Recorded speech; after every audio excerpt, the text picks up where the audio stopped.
चलो क्वेश्चन दिखाओ तो। चलो फिर से तुम लोग करके बताओगे, ठीक है? वही जो मैं कराया था, जैसे एक रॉड है, ये पिछले क्लास में कराया था हमने कि एक रॉड है, इसका लेंथ कितना है? 70 सेंटीमीटर, है ना? इसका लेंथ कितना है? 70 सेंटीमीटर। और सपोर्टेड बाई 2 नाइफ्स, जो ऐसे था। बात मत करो, ये देखो, सपोर्टेड बाई 2 नाइफ्स, और ए डिस्टेंस कितना था? 10 सेंटीमीटर, और ए डिस्टेंस कितना था? 10 सेंटीमीटर, ठीक है?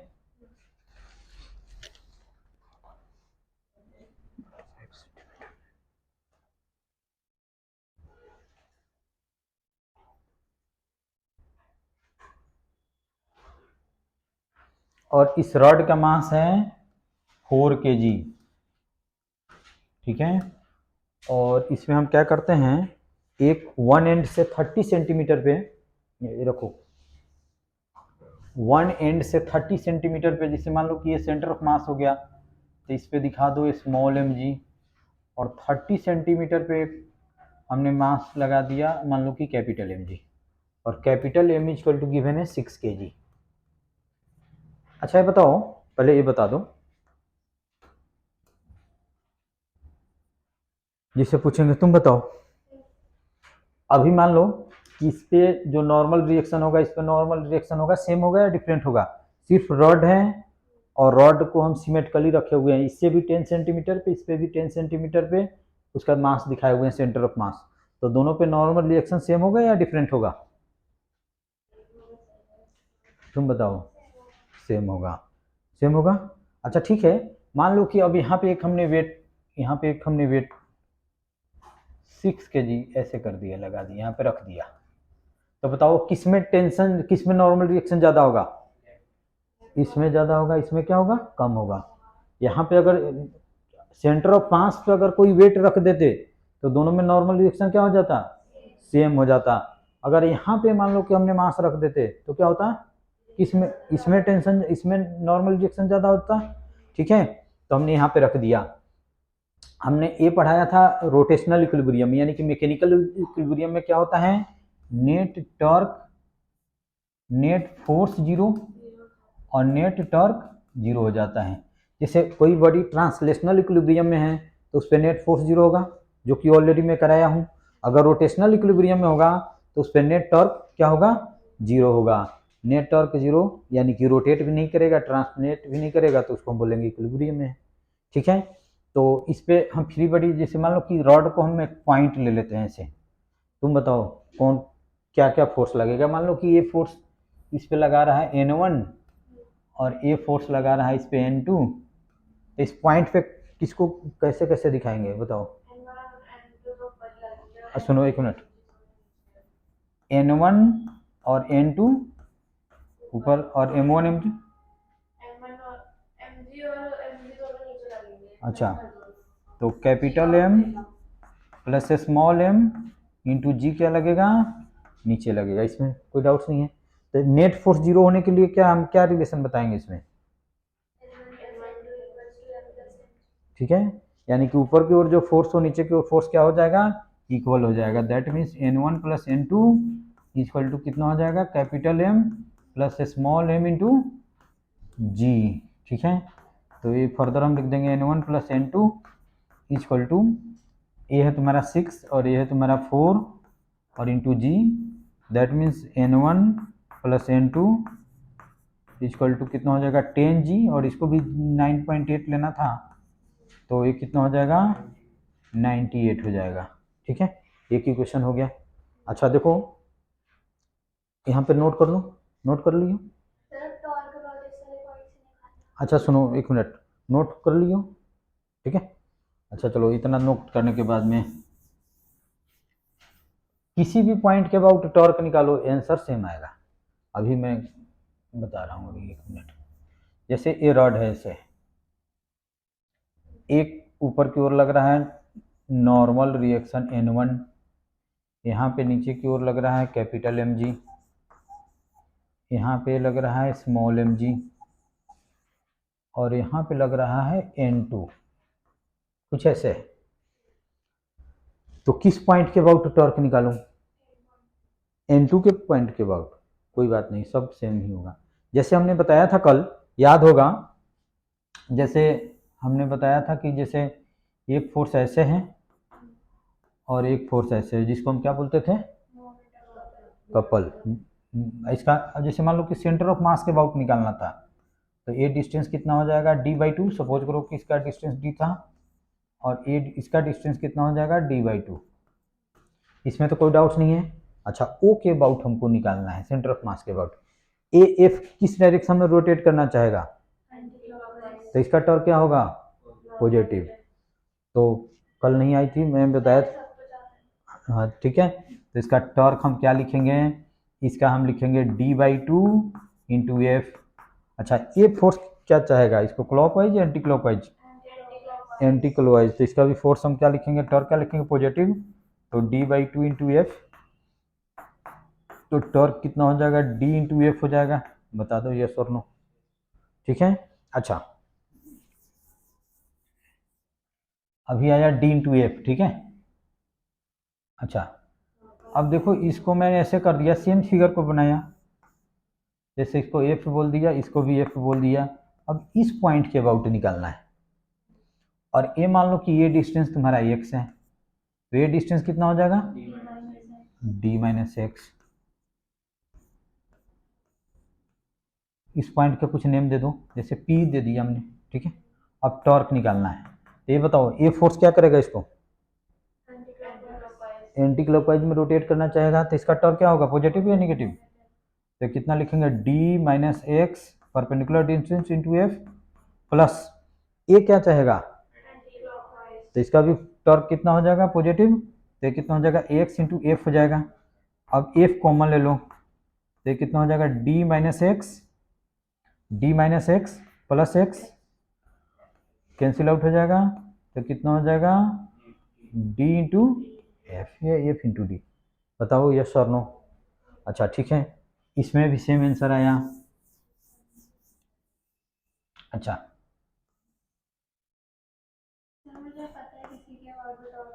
तो अब इसके अबाउट तुम चाहती हो? अच्छा, उसके अबाउट भी।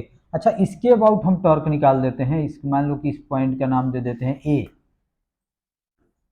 तो हमने क्या बताया था टॉर्क निकालने के लिए? Perpendicular distance into F. तो बताओ, इसका ये क्या, इसका टॉर्क क्या होगा? पॉजिटिव या नेगेटिव?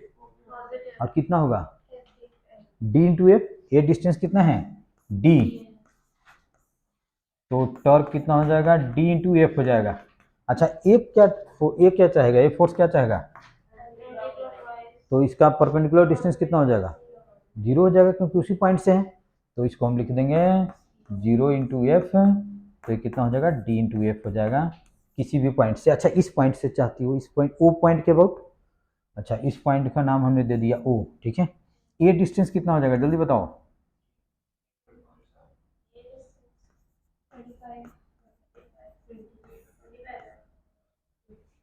25 होगा, क्योंकि ये टोटल लेंथ है 70 सेंटीमीटर, तो सेंटर ऑफ मास कितना पे होगा? 35 पे होगा, और ये कितना है? 10 है, तो 25 होगा। ये डिस्टेंस कितना होगा? जल्दी बता दो, यहाँ से यहाँ तक।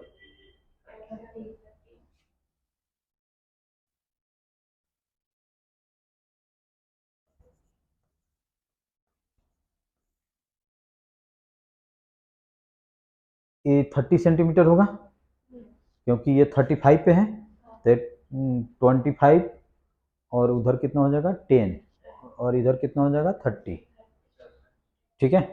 अच्छा, ये बताओ, ये डिस्टेंस कितना होगा? ये वाला डिस्टेंस N1 से O से, जिस पॉइंट के अबाउट हमको टॉर्क निकालना होता है, उसी से हम परपेंडिकुलर डिस्टेंस लेते हैं, ठीक है। O पॉइंट से बताओ N1 का।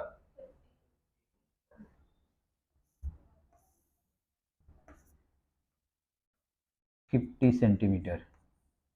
इसमें भी कोई डाउट्स नहीं होने चाहिए। अच्छा चलो, अब टॉर्क बता दो। अब टॉर्क हमको निकालना है O पॉइंट के अबाउट, ठीक है। तो N2 क्या चाहेगा इसको? अच्छा, एंटी क्लॉकवाइज चाहेगा तो पॉजिटिव होगा। अच्छा, इस O पॉइंट से N2 का डिस्टेंस कितना है? 0 है, तो इसका टॉर्क कितना हो जाएगा? 0 हो जाएगा। तो N2 इंटू 0 कर दो, या ये याद रखो जिस पॉइंट के अबाउट निकालना है, अगर उस पॉइंट से कोई भी फोर्स जा रहा हो तो उसका टॉर्क कितना हो जाएगा? 0 हो जाएगा। अच्छा बताओ, N2 N1 कैसे रोटेट कराना चाहेगा, क्लॉकवाइज या एंटी क्लॉकवाइज? ठीक से देख के बताओ। ये रॉड को ऐसे रोटेट करना चाहेगा, ये कौन सा सेंस होता है? क्लॉकवाइज। इसका टॉर्क क्या होगा? निगेटिव होगा। तो माइनस N1 इंटू कितना लिखेंगे, जल्दी बताओ, डिस्टेंस कितना है? 50।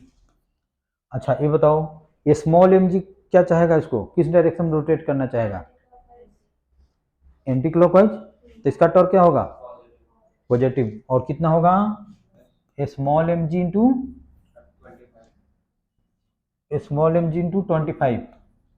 और कैपिटल एम जी क्या चाहेगा? तो प्लस कैपिटल एम जी, और डिस्टेंस कितना है? 30। ठीक बता रहे हो ना? 30। और इक्वल टू कितना लिखेंगे? 0।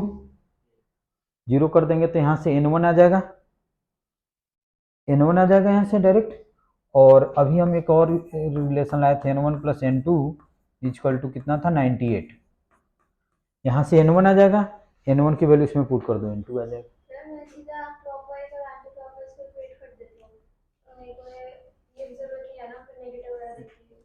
वैसे भी है उसमें जो कहा गया इक्विलिब्रियम के कि net clockwise sum algebraic sum of clockwise और एंटी क्लॉकवाइज इज 0।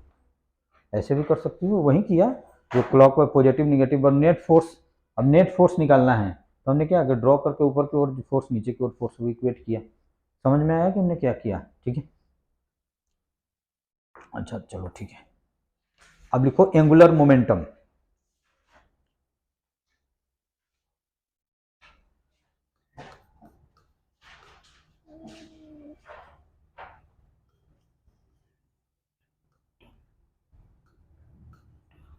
उसको डिनोट करते हैं एल से। लीनियर मोमेंटम क्या होता है? एम भी। और एंगुलर मोमेंटम क्या होता है? R cross P, that is R cross M V. ठीक है, तो जैसे हम टॉर्क किसी पॉइंट के अबाउट निकालते हैं, ये भी क्या होता है? किसी पॉइंट के अबाउट हम निकालते हैं। ठीक है, तो लिखो angular momentum, angular momentum of a particle about a given point, about a given point is defined as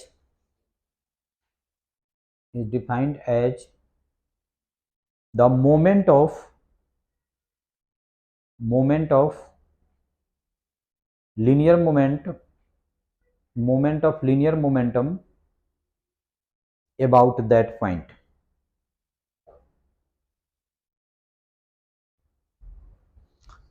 torque का एक दूसरा नाम हमने क्या बताया था? मोमेंट ऑफ फोर्स, याद है ना? टॉर्क का हमने एक दूसरा नाम क्या बताया था? Moment of force. तो टॉर्क हम कैसे लिखते थे मोमेंट ऑफ फोर्स को? R cross F. ठीक है, तो इसमें भी हम लिखेंगे जैसे, जैसे मान लो कि एल है, L vector equal to R cross P, और इसको हम ऐसे लिखेंगे L equal to R cross M V, ऐसे पी एम भी होता है। तो इसका अगर मैग्नीट्यूड में लिखना चाहूँ तो आर एम भी क्या हो जाएगा? Sine theta. और थीटा क्या है? R and p, angle between r और पी, और एंगल बिटवीन आर एंड भी। थीटा क्या है? Angle between r vector and p vector, और r vector and v vector. चलो इतना नोट करो।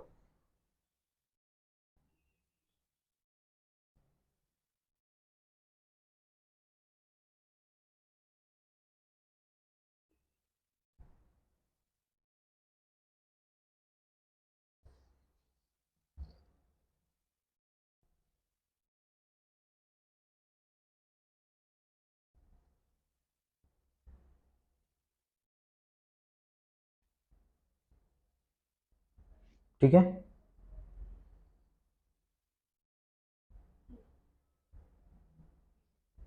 जैसे मान लो कि हमने ऐसे किया, जिससे इसको x ले लिया, इसको y ले लिया, इसको हमने ले लिया z, ये हो गया ओरिजिन। ठीक है, जैसे ए पॉइंट है, इस पॉइंट को हमने ऐसे ज्वाइन कर दिया, ये तुम्हारा r वेक्टर हो गया। और ये मान लो कि p, में से इसको थोड़ा ऐसे, ये r वेक्टर हो गया, और ये मान लो कि p वेक्टर हो गया।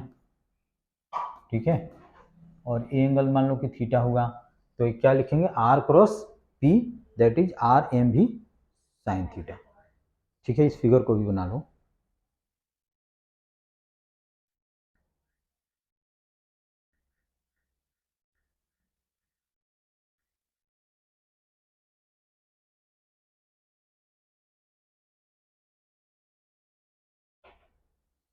सेम टॉर्क का, जैसे टॉर्क जैसा ही इसका कंसेप्ट है, आर क्रॉस एफ या एफ इंटू परपेंडिकुलर डिस्टेंस बताया था ना वहाँ पे। ये भी होता है आर क्रॉस पी या आर क्रॉस एम भी, या परपेंडिकुलर डिस्टेंस इंटू पी। और अभी मैं बताता हूँ कि कैसे। यहाँ तक नोट कर लिए।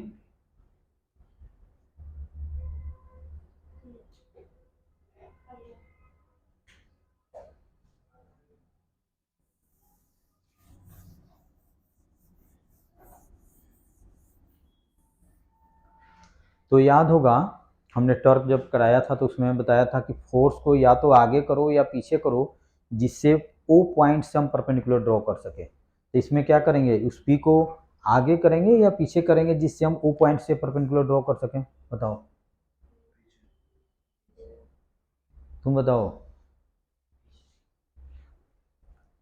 ये जो पी है, इसके एक्शन को हम पीछे करेंगे या आगे करेंगे जिससे हम ओ पॉइंट से परपेंडिकुलर ड्रॉ कर सके। तो पीछे करेंगे, तो चलो कर दिया हमने पीछे। ठीक है, और इससे एक परपेंडिकुलर हमने ड्रॉ कर दिया ए, और इस परपेंडिकुलर का नाम हमने दे दिया क्या, डी। ए थीटा है तो ये एंगल कितना होगा,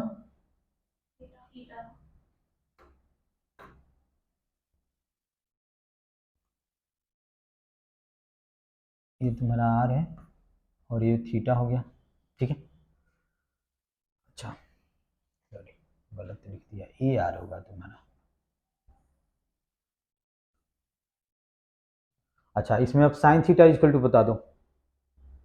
जैसे इस एंगल के लिए ए क्या हो जाएगा, परपेंडिकुलर या बेस या हाइपोटेनियस, और ए क्या है, हाइपोटेनियस है 90 के सामने, और ये क्या हो जाएगा, बेस हो जाएगा।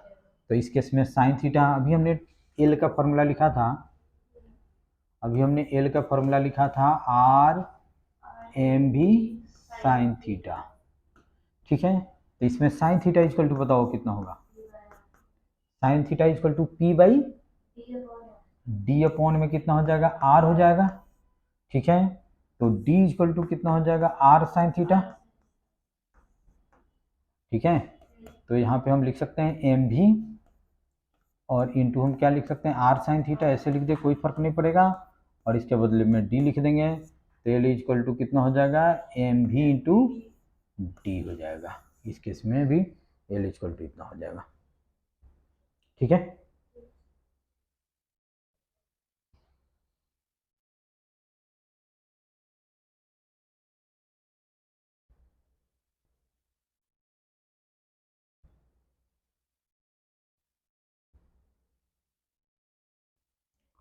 तो समझ गए, दो फार्मूला है, आर क्रॉस पी या एम भी इंटू डी या एम भी इंटू आर। ठीक है, तो आर क्रॉस पी कहाँ पे यूज करेंगे, जहाँ वेक्टर फॉर्म में गिवन हो, पोजीशन वेक्टर गिवन हो, लीनियर मोमेंटम गिवन हो, तो उसको हम करेंगे। और इसका भी बताऊंगा कि अभी कैसे करते हैं इसको।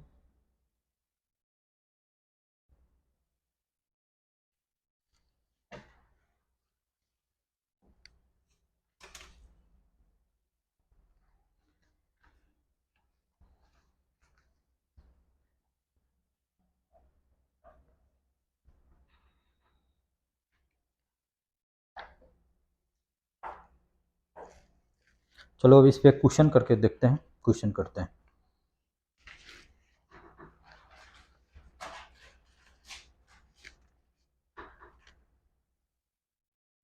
लिखो find linear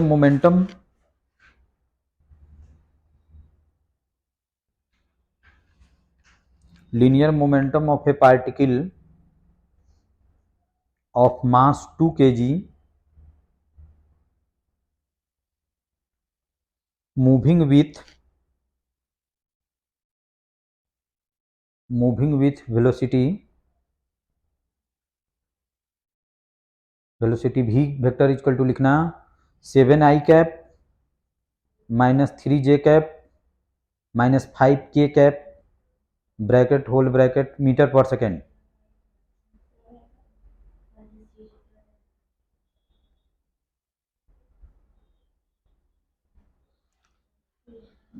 velocity vector given है v vector equal to 7i cap minus 3j cap minus 5k cap. About origin, किसके अबाउट निकालना है? Origin. About origin which act on a particle, about origin ऐसे लिखना, about origin whose position vector is i cap plus j cap minus k cap. Whose position vector is i cap plus j cap minus k cap. चलो करके बताओ। हाँ linear momentum, sorry angular momentum बोला हूँ, angular momentum minus k cap position vector है और उसका velocity vector है 7i cap minus 3j cap minus 5k cap और उसका मास है 2 kg।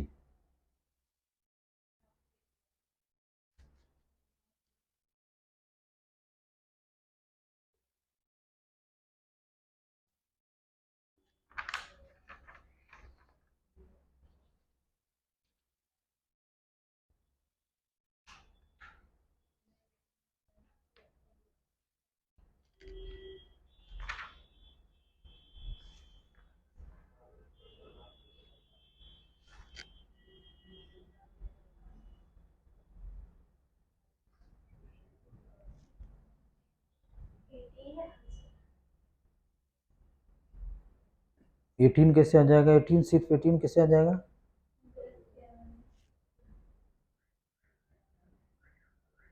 आर क्रॉस हमको करना है एम भी, आर क्रॉस एम भी, ठीक है करो। क्रॉस प्रोडक्ट तो हमने बताया ही था।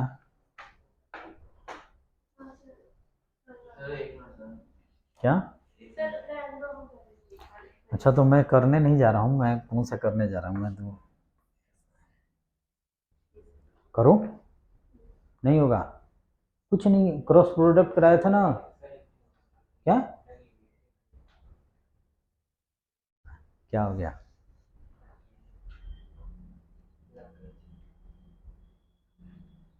तो इससे लिखो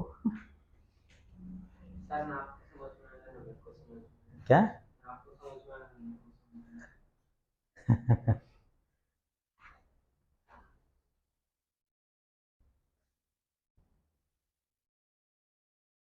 कुछ क्रिकेटर जानते हो वो लेफ्ट और राइट दोनों खेलते हैं, तो इसीलिए तुमको भी प्रैक्टिस करना चाहिए कि इससे भी लिखो इससे भी लिखो।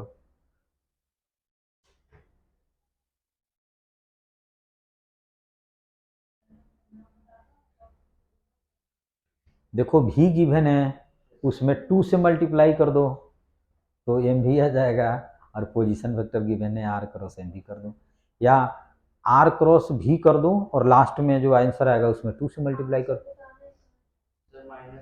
-16 -4 कुछ इस टाइप से है, इस टाइप से है कुछ। -8i कैप -4j कैप -20 के कैप, -20 के कैप। क्या? -8 आई कैप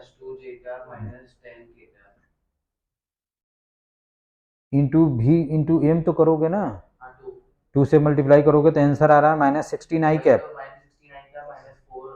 जे कैप -20 के कैप।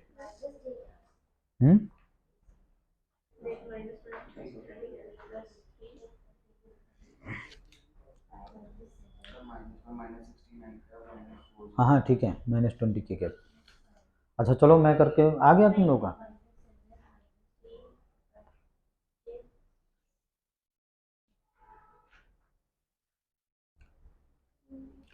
देखो इसमें पोजीशन वेक्टर क्या था बताना, आई कैप माइनस के कैप, और भी वेक्टर कितना था 3 जे कैप माइनस 5 के कैप। ठीक है, तो अगर मैं एम भी वेक्टर निकाल दूं तो कितना हो जाएगा 14 आई कैप -6 जे कैप -10 के कैप। ऐसे लिख सकता हूँ, बता दो यस और नो।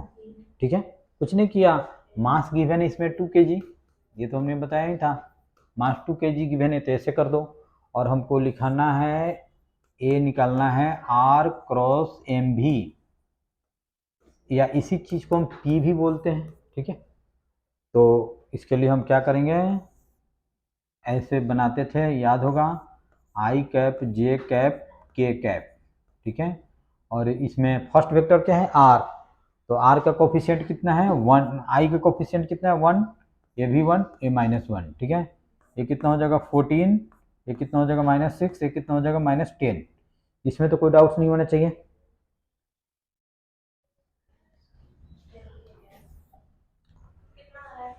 अच्छा चलो यहाँ तक तो अभी हम आए, इसमें कोई डाउट है तो पूछो, नोट कर लो तुम।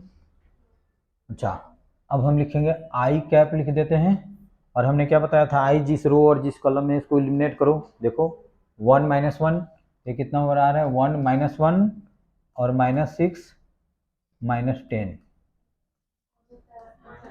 जे कैप, बताओ कितना हो जाएगा 1 -1 14 -10 प्लस के कैप कर दूं, और 1 1 ये हो जाएगा 1 1 14 और ये कितना हो जाएगा -6। बताओ यहाँ तक कोई दिक्कत है तो पूछो, नोट करो। अच्छा चलो ठीक है, तो इसमें लिख देंगे हम आई कैप, और इसको इससे मल्टीप्लाई करते हैं तो 1 इंटू -10 माइनस कितना हो जाएगा -6 इंटू -1 माइनस जे कर दो, फिर लिखेंगे 1 इंटू -10, कैसे लिखे हमने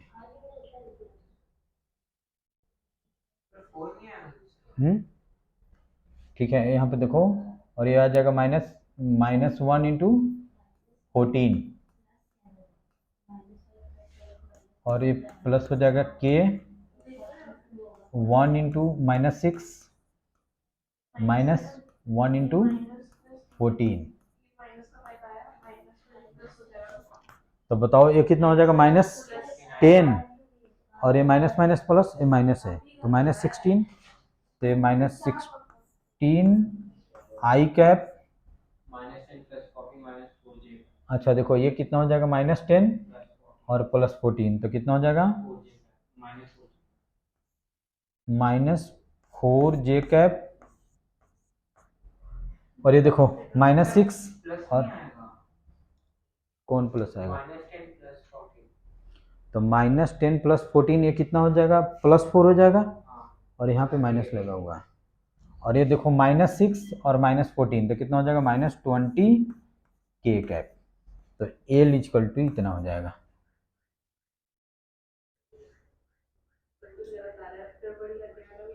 अच्छा देख लो, पहले नोट कर लो, इसको नोट करो, देखो कहाँ पे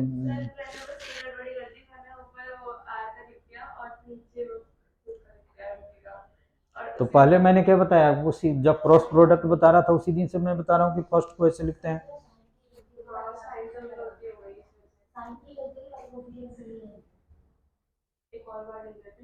अच्छा चलो ठीक है, नोट करो इसको, हो गया नोट। और इसमें भी सेम सेम कंसेप्ट है टॉर्क जैसा, ठीक है। परपेंडिकुलर डिस्टेंस अभी मैं बताया क्वेश्चन, अभी 2 क्वेश्चन है ये सेल में, अभी वो मैं करा रहा हूँ अभी। और ये क्वेश्चन जेई में आ रखे हैं बहुत पहले, 2000 राउंड उसी के आसपास आ रखा है जेई में क्वेश्चन, जो अभी क्या नहीं, ये क्वेश्चन नहीं था जो अभी मैं कराने जा रहा हूँ, वो सेल में दिया, बहुत पुराना क्वेश्चन है। चलो जल्दी नोट करो। अच्छा जो कर लिए वो ये करके बता दो। देखो जैसे हमने ले लिया ये एक्स एक्सिस, ये वाई एक्सिस, ठीक है, ये ओरिजिन है।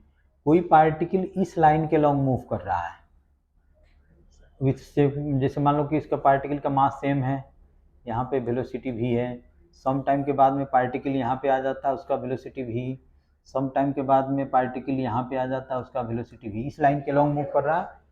और ये है डिस्टेंस हमारा डी।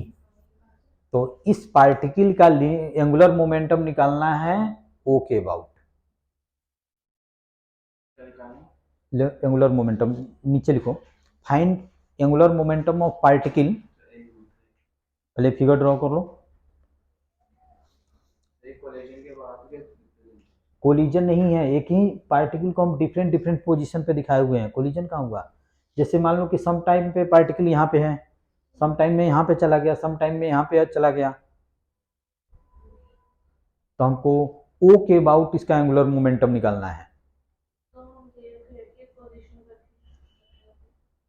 ओ के अबाउट हमको इसका एंगुलर मोमेंटम निकालना है। फाइंड लिखो, find angular momentum, find angular momentum of particle about ओ।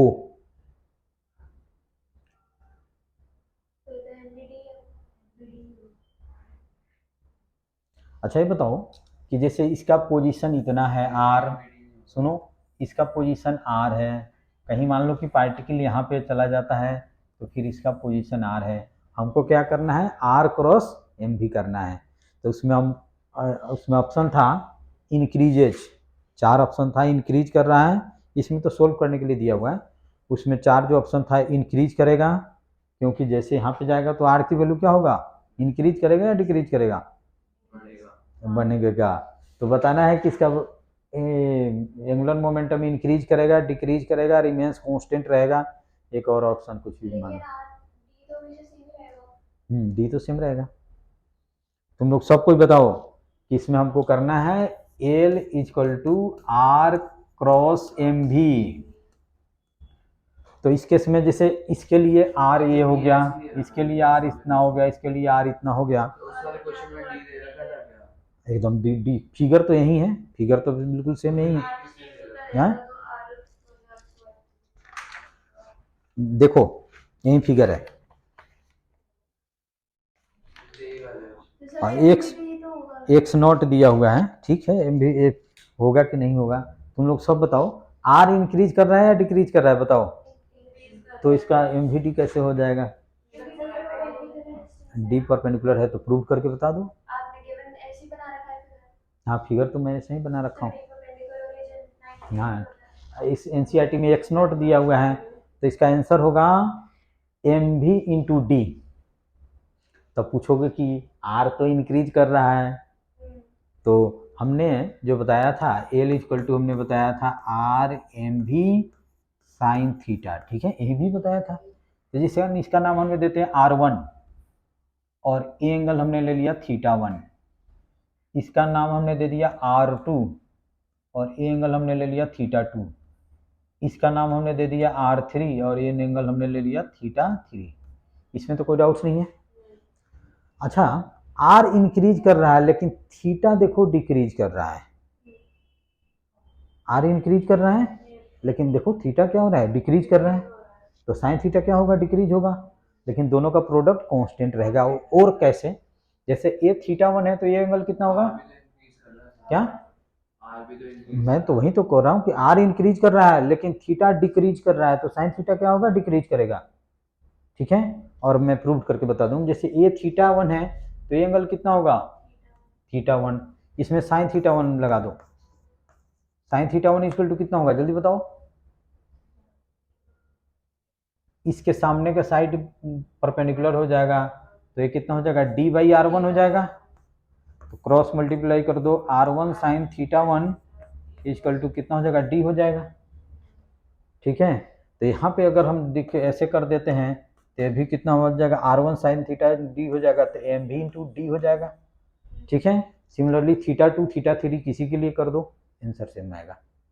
और हाँ तुम बोली थी, ठीक है, आंसर कितना हो जाएगा? एम भी डी, और एनसीईआरटी में गिवन है ए एक्स नॉट है तो एम भी इंटू एक्स नॉट हो जाएगा। नहीं, बच्चे सोचते हैं कि सर ये तो आर इंक्रीज कर रहा है तो फिर कांस्टेंट कैसे रहेगा, तो समझ गया, हमने प्रूव करके बता दिया कि R one into theta 1 equal to constant, यानी कि आर इंक्रीज करेगा थीटा डिक्रीज करेगा लेकिन दोनों का प्रोडक्ट क्या रहेगा? कांस्टेंट रहेगा। अच्छा, एक और क्वेश्चन मैं दे रहा हूँ, एक और क्वेश्चन, हाँ ये जेई में आया हुआ है पहले।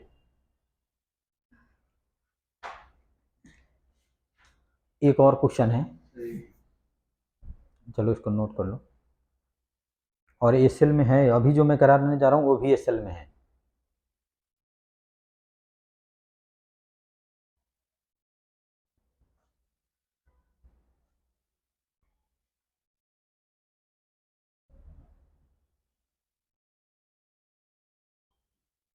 समझे हो या इसी तरह से नोट कर रहे हो? समझे हो इसको?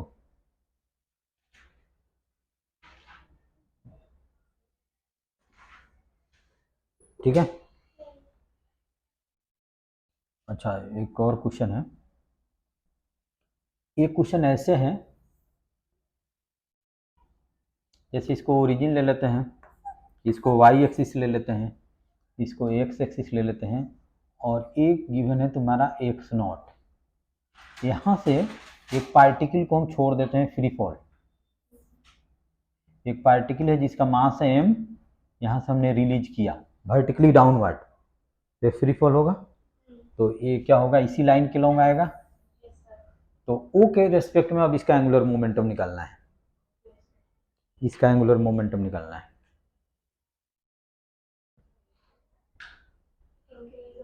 कांस्टेंट रहेगा, इंक्रीज होगा, डिक्रीज होगा, क्या होगा बताओ? कैसे इंक्रीज होगा?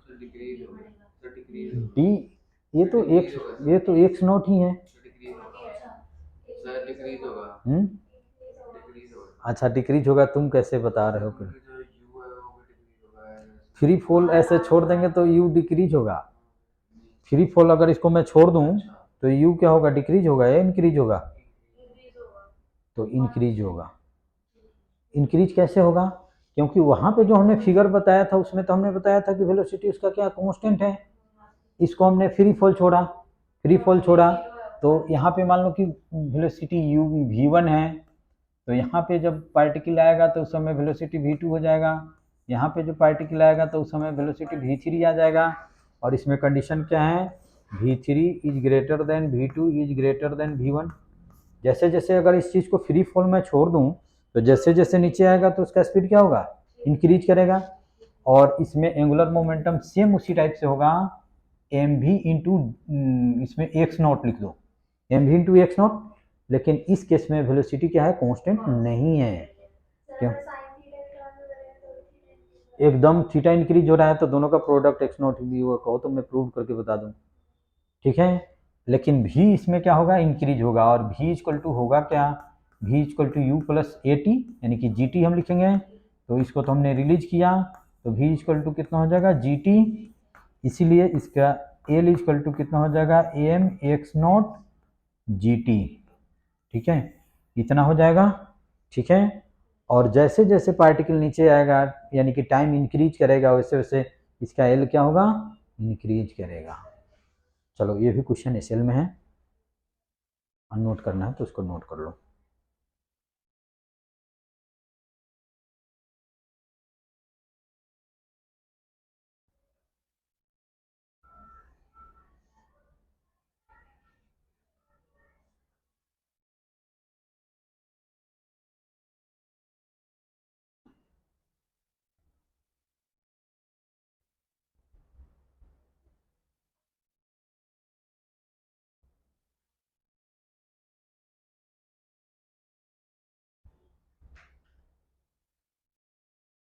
समझ गए, इंक्रीज करेगा डिक्रीज करेगा कैसे?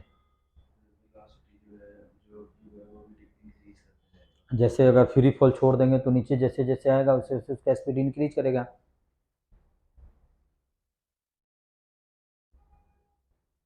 तो ऐसा क्वेश्चन आ सकता है पानी में कुछ ऐसे कुछ क्वेश्चन आया है पानी में? कि पानी में आपने फेंका एंड तब वो डिक्रीज करेगा।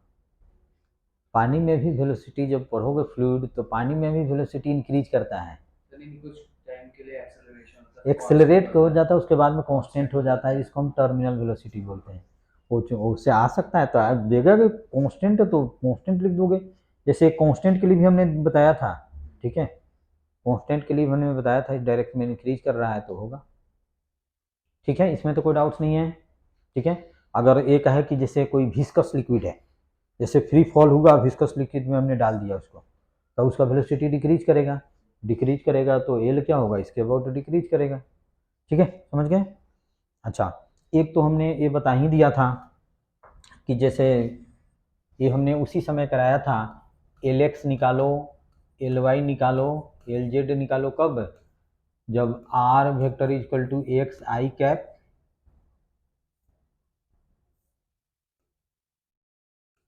X I cap plus Y J cap plus Z K cap, ये करा दिया था हमने उसी समय टर्क जब बताया था तो।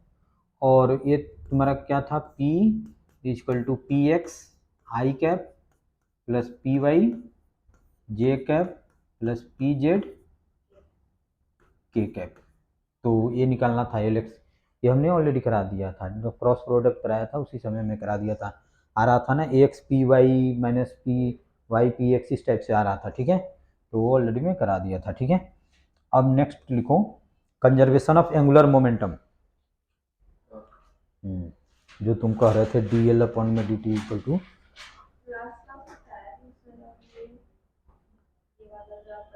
नहीं, इसके पिछले क्लास में मैंने कराया था।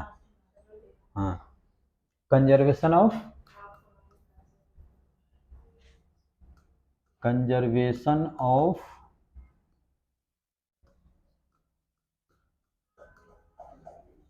Angular momentum.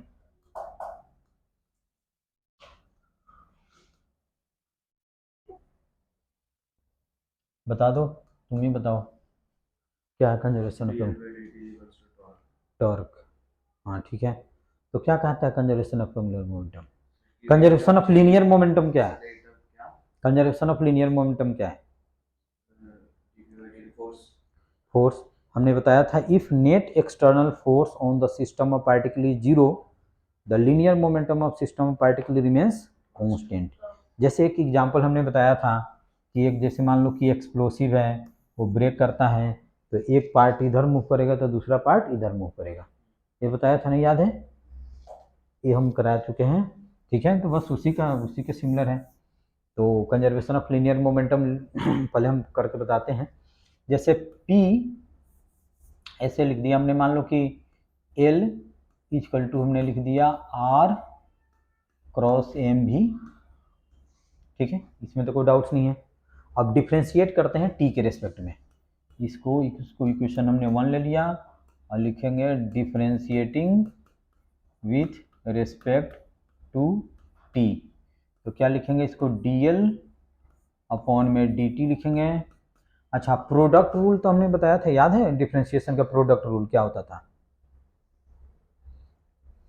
बताओ क्या होता है प्रोडक्ट रूल? सर ये है कि आप पहले वाले का आपको एज इट इज लिखना है, दूसरे वाले का डेरिवेटिव लिखना है, माइनस आपको फिर दूसरा वाला एज इट इज लिखना है, पहले वाले का डेरिवेटिव। तुम बताओ। प्लस नहीं, प्लस माइनस नहीं होता, प्लस होता है।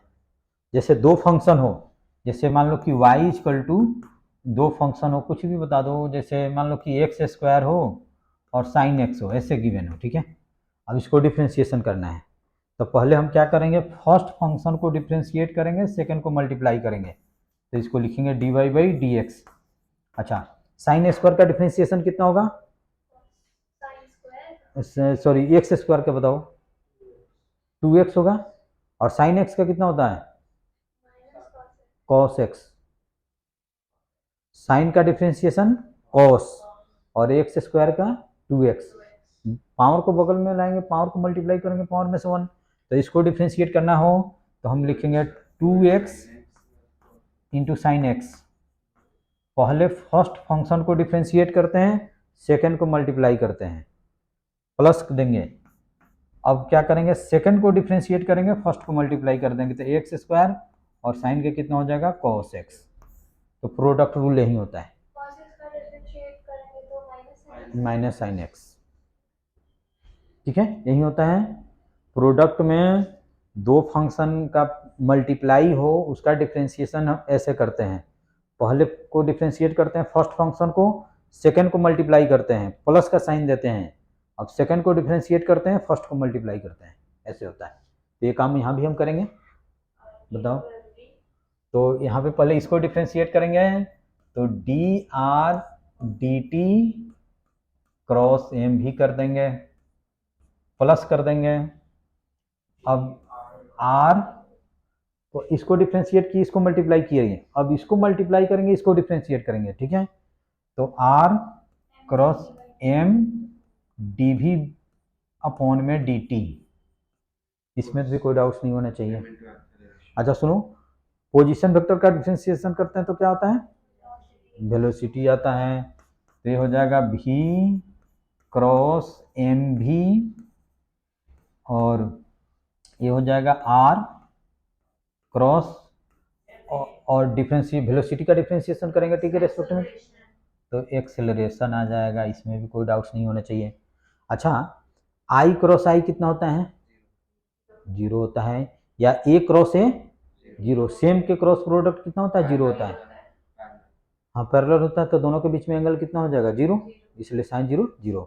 तो ये भी क्रॉस भी है, तो ये कितना हो जाएगा, 0 हो जाएगा, प्लस ये हो जाएगा आर, और ए में क्या होता है, फोर्स होता है। ठीक है, तो डी एल अपॉन में डी टी इक्वल टू क्या आ गया, ये R into F, that is torque. ठीक है, ये आ गया। तो अगर नेट टॉर्क 0, अच्छा ये बताओ कांस्टेंट का डिफरेंशिएशन कितना होता है, 0 होता है कांस्टेंट का डिफरेंशिएशन। अगर नेट टॉर्क इस पे 0 हो जाए तो टाउ ये कितना हो जाएगा, 0 हो जाएगा। तो डी एल अपॉन में डी टी क्या हो जाएगा, 0 हो जाएगा। तो एल क्या हो जाएगा, कांस्टेंट हो जाएगा, क्योंकि कांस्टेंट का डिफरेंशिएशन ही 0 होता है। तो लिखो, नीचे लिखो, इफ, पहले इतना नेट नोट कर लो, और एक ए भी फॉर्मूला याद रखना है। ए भी क्या, कंजर्वेशन ऑफ एंगुलर मोमेंटम। तो यही आ गया, देखो कैसे आया। ए भी फॉर्मूला होता है D L by D T equal to tau. ठीक है, तो जैसे वहाँ पर नहीं आता था D P by D T equal to F, same उसी की तरह है।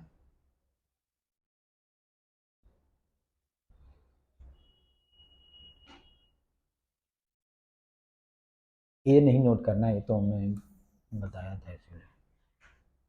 और ये स्कूल के पेपरों के लिए इम्पोर्टेंट है, स्कूल के पेपर में पूछा जा क्या आया था। हाँ, तो स्कूल के पेपरों के लिए इम्पोर्टेंट है कंजर्वेशन ऑफ एंगुलर मोमेंटम और conservation of linear momentum.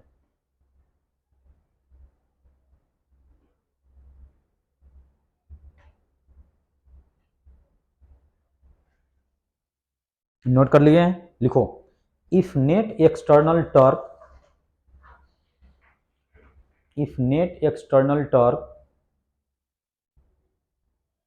on the system of particles is 0,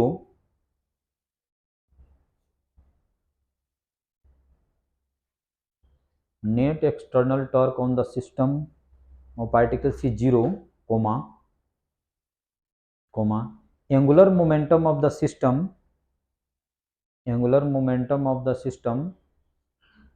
conserved, that is constant,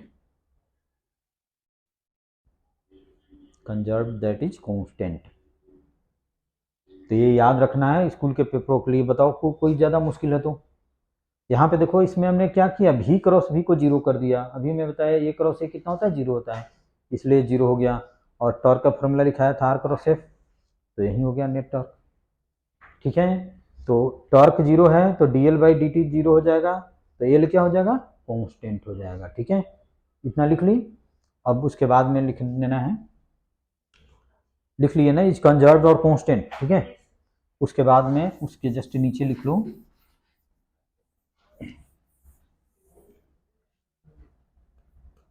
if torque is equal to zero then d L upon में D t is equal to zero, तो l is equal to क्या हो जाएगा, constant. L is equal to constant.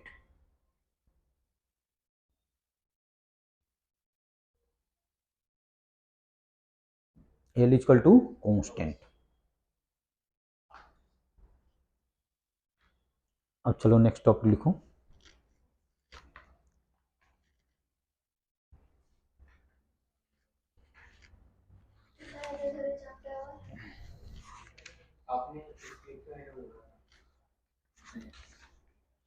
चलो अब next topic पहले लिखो, gravitation कराएंगे, यही लास्ट टॉपिक है, यही मुश्किल है। इसके बाद में लिखो relation between torque end moment of inertia. Relation between torque end moment of inertia, दो रिलेशन है, अभी जल्दी से मैं करा देता हूँ, उसके बाद में बस। Relation between torque end moment of inertia,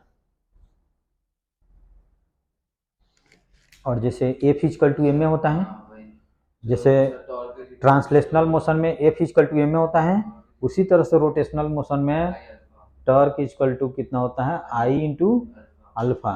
अच्छा, अल्फा क्या है, मैंने पढ़ाया था omega equal to omega not plus alpha T. ठीक है, ये सब पढ़ाया था हमने।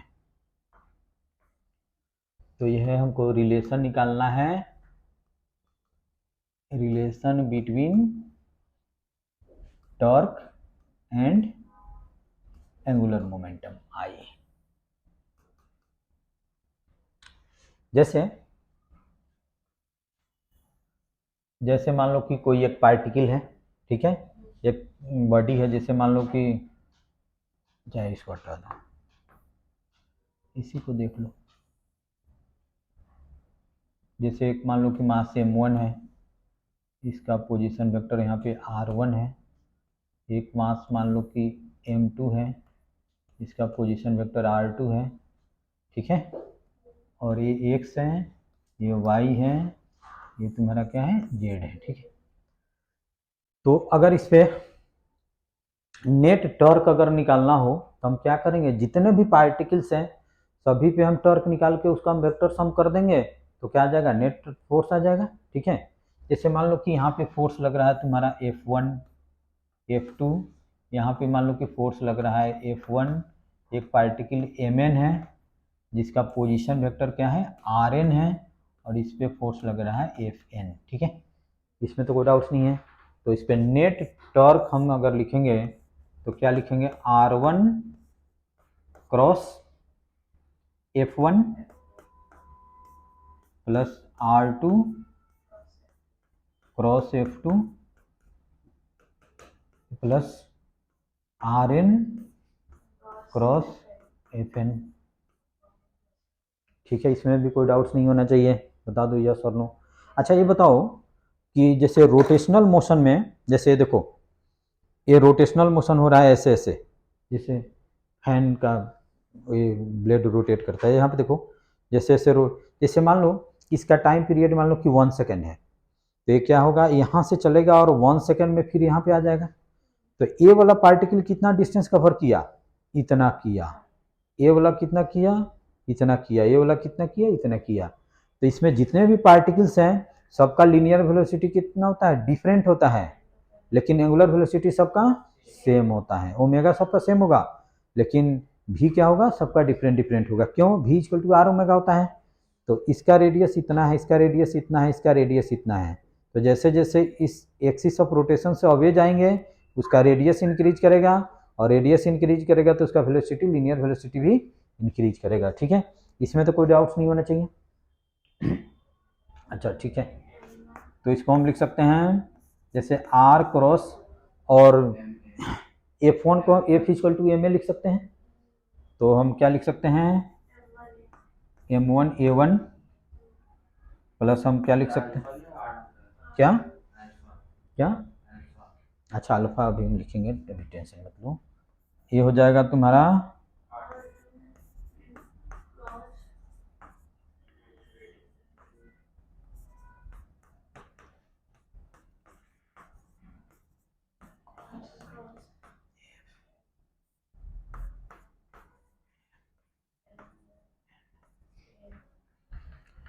इसमें भी कोई डाउट्स नहीं होना चाहिए। अच्छा एक और रिलेशन मैंने दिखाया था, V equal to R into omega और A equal to R into alpha, ये लिखाया था। और अल्फा क्या होता है, सभी का सेम होता है। ओमेगा क्या होता है, एंगुलर स्पीड सबका सेम होता है। और अल्फा भी क्या होता है, सबका सेम होता है। ठीक है, तो हम ऐसे लिख सकते हैं R1 क्रॉस, और हम लिख सकते हैं क्या, R1 into alpha into alpha लिख सकते हैं। अच्छा इसमें मान लो कि जैसे ये पार्टिकल इस पे फोर्स ऐसे लग रहा है, तब तो ऐसे रोटेट करेगा। सुनो सुनो, ये F2 ऐसे लग रहा है, इस पे तुम थोड़ा ऐसे चेंज कर दो, FN ऐसे लग रहा है। ठीक है, तो बताओ R और F के बीच में एंगल कितना होगा, 90 होगा। तो 90 साइन 90 कितना होता है, साइन 90 जीरो होता है, 1 होता है। तो ये बताओ R और F और R और MA में कितना एंगल होगा, 90 होगा। तो इसको हम लिख सकते हैं M1, ऐसे लिख दो अब यहाँ से डायरेक्ट एक स्टेप, तो R1 M1, और A के जगह पे हम क्या लिख सकते हैं, R1 इंटू अल्फा, तो इसमें हम लिख सकते हैं R1 इंटू अल्फा। फिर इसमें लिख दो R2 M2, और इसमें हम लिख सकते हैं कि R2 into alpha plus dot dot dot, हम लिख सकते हैं क्या, RN MN, और RN इंटू अल्फा लिख सकते हैं। अच्छा सुनो, तो अभी यहाँ तक तो कोई दोनों के बीच में एंगल अभी हमने क्या बताया, 90 होता है। रिज्यूम कर लिया। और होता भी है, जैसे मान लो कि अगर पार्टिकल इस ऐसे मूव कर रहा है, तो इसमें वेलोसिटी का डायरेक्शन क्या होगा, ऐसे होता है। आर और वेलोसिटी क्या होता है, परपेंडिकुलर होता है। तो अगर वेलोसिटी इंक्रीज कर रहा है तो एक्सेलरेशन भी इसी डायरेक्शन में होगा, तो फोर्स भी इसी डायरेक्शन में होगा। ठीक है, अच्छा तो इसको फर्दर हम कैसे लिख सकते हैं, पहले यहाँ तक नोट कर लो, नोट कर लो ये। अच्छा चलो अब चलो ऊपर में मैं करता हूँ।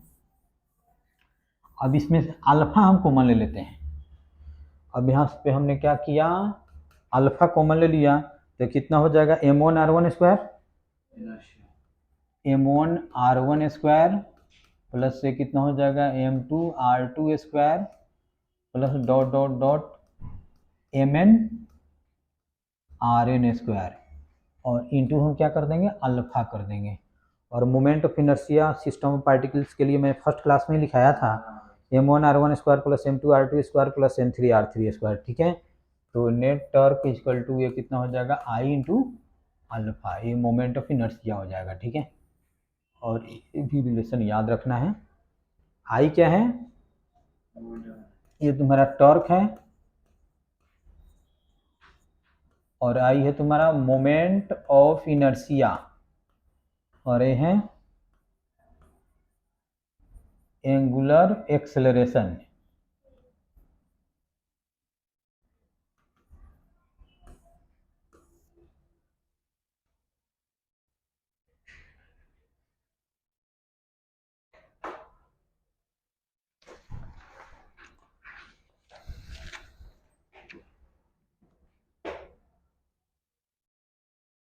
बताओ इसमें अगर कोई डाउट्स हो तो पूछो, कि कौन कैसे आया।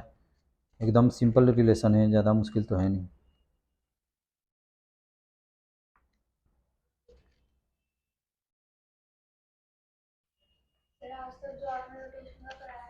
हम्म।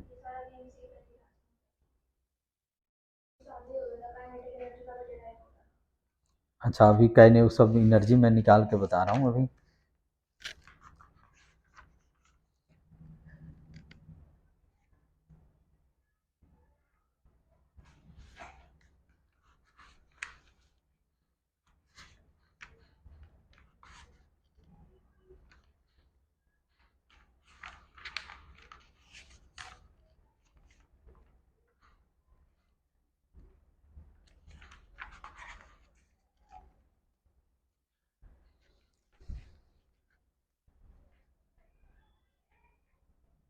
अब लिखो relation between angular momentum end moment of inertia, और एक काइनेटिक एनर्जी है, उसके बाद में ये चैप्टर कंप्लीट हो जाएगा, एक रोलिंग रोलिंग बच जाएगा।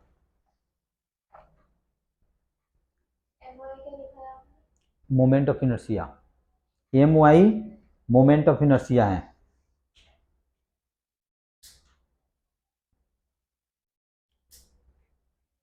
समझे हो, समझ रहे हो क्या?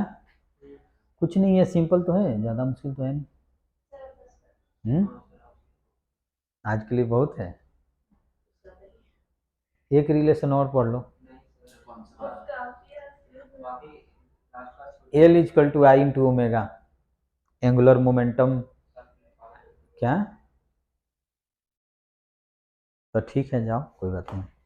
अब नेक्स्ट क्लास में इसको मैं कंप्लीट करूँ क्या? संडे को मैं बताऊंगा व्हाट्सएप करके, ठीक है।